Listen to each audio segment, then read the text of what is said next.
Hey there, friends. How is it going? We had our first frost in Wisconsin last night, and I still have some plants that are in their pots that need to go into the ground.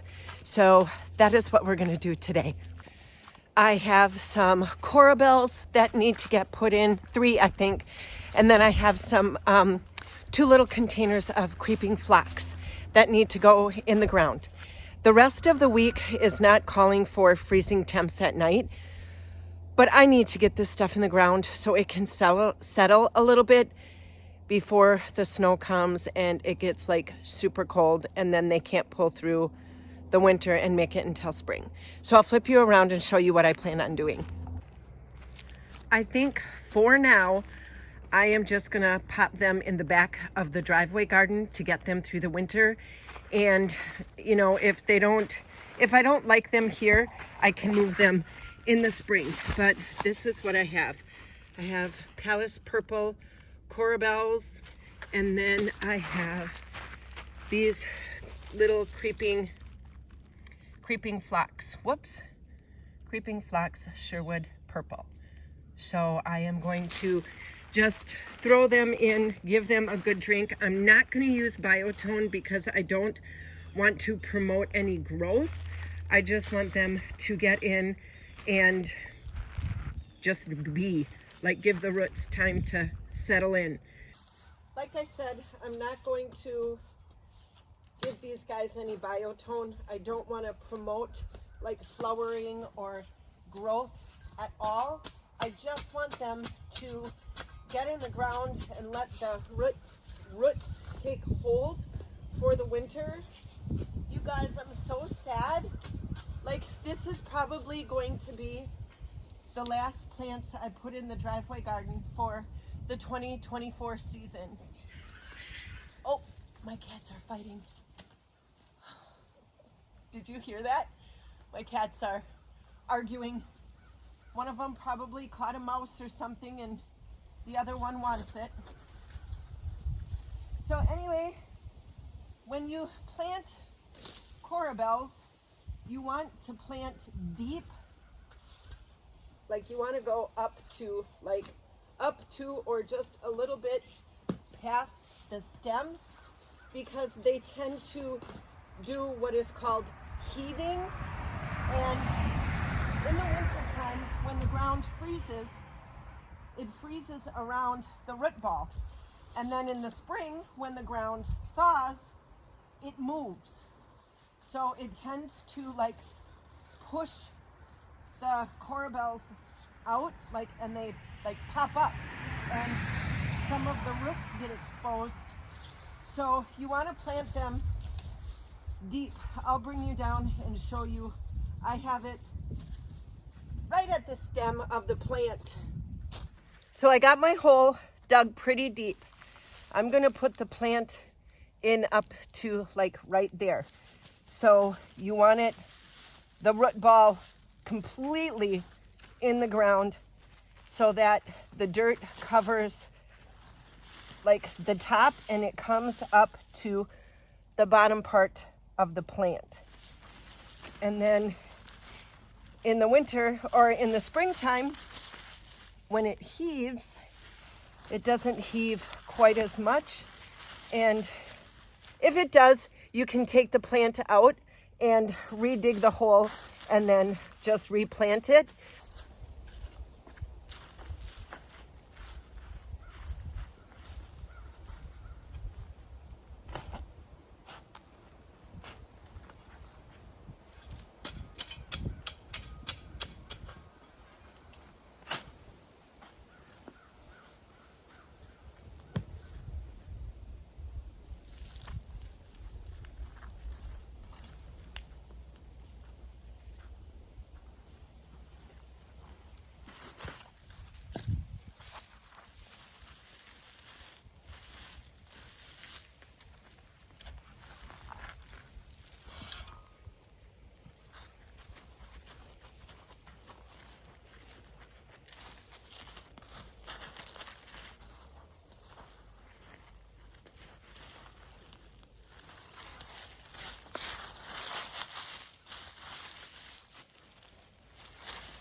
I got all 3 of the corabels in, I am going to take a tag off of the bucket and I'm going to stick one next to one of the plants so I know what it is, and then another tag I am going to rip off and I am going to save in my little tag bag that I keep all of these so I know what I have. We save these tags and I have little baggies that are marked for specific parts of the driveway garden. So when I plant on this side, I know that when I am facing the driveway, it is the right of the driveway. When I plant over here, I know when I am facing the driveway by the bench, it is to the left of the driveway. Back behind me is the dump bed. So anything that I plant in those specific areas, I always put that tag inside of that bag so I know what plant that I have. I can identify it until I can kind of like memorize the name or know like, oh, it's a Pallas purple corabel. So I always save these, and if I have more than one tag, I always stick it in one of the plants that I have so that in the spring when they're coming up, I know that that is a plant there and not like a weed, because I've been known to pull out plants thinking they were a weed. The last 2 little plants I have are this creeping phlox. I'm just gonna throw it in the ground. I can dig it up in the spring. I don't necessarily want it right here for ground cover, but it's a tiny little spot. I know this area gets some sun, so it will be an okay spot for now. You know, and considering it went into the frost temperatures, like the freezing temperatures last night, these guys really don't look that bad. I don't think it got like super cold. I think it was like 29 or 30 degrees. So they didn't get like too badly frost bitten, but it is definitely so late in the season that I need to get these guys in the ground and give them just a minute so that they can get their bearings, you know,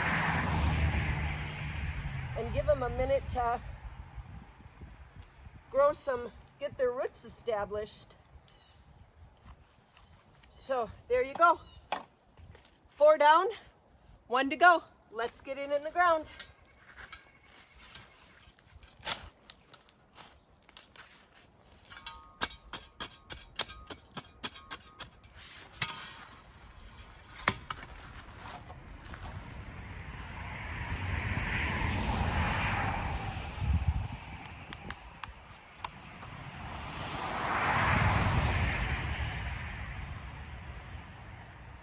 Oh my gosh, you guys, this ground is so dry. I'm gonna have to give everybody a drink when I water these in. I think everybody could use a good drink today. There we go, done. We have all the plants in the ground. We planted out these 3 Pallas purple corabels and the 2 little creeping phlox that I had.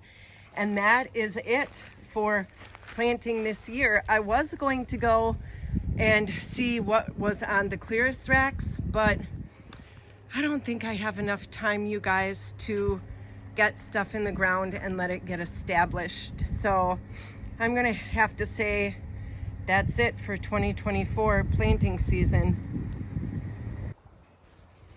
On a side note, do you guys remember when I planted these little quickfire?